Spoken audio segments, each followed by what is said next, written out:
Gimana nih sebelumnya proses masak ini gimana nih Nadia? Nah, diaren dulu dan izin, habis itu kan dan dikukus dan. Oh dikukus ya? Oh luar biasa. Baca selawat ya, jangan lupa ya. Allahumma sholli ala sayyidina Muhammad wa ala ali sayyidina Muhammad. Dan itu larinya tawaf ya, biar tawaf. Jangan searah jarum jam ya. Berlawanan arah jarum jam. Nah itu dia lebih bagus ya. Oke mantap. Jadi nasinya Nadia lebih nikmat. Bu Nastuti, ya sedikit sampaikan bagaimana sebagai Kating Dapur Umum Polres Aceh Tamiang. Alhamdulillah, bahan sudah ada, kita masak walaupun ala kadar. Dari bantuan di Reskrimum. Ya, Nah ini dia bantuan dari di kompor baru, bantuan dari di Reskrimum. kompor baru, Wajan baru.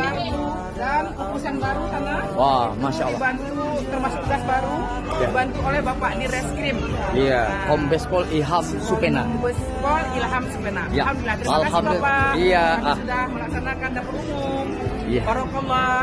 Semoga Bapak berlimpah rezeki. Amin. Amin ya Rabbal Alamin. Dengan situasi yang begini luar Amin, biasa. ya Allah, amin. Amin ya Allah, amin ya Rahman, amin ya Rahim, amin ya Mujib bahasa ini. Belum.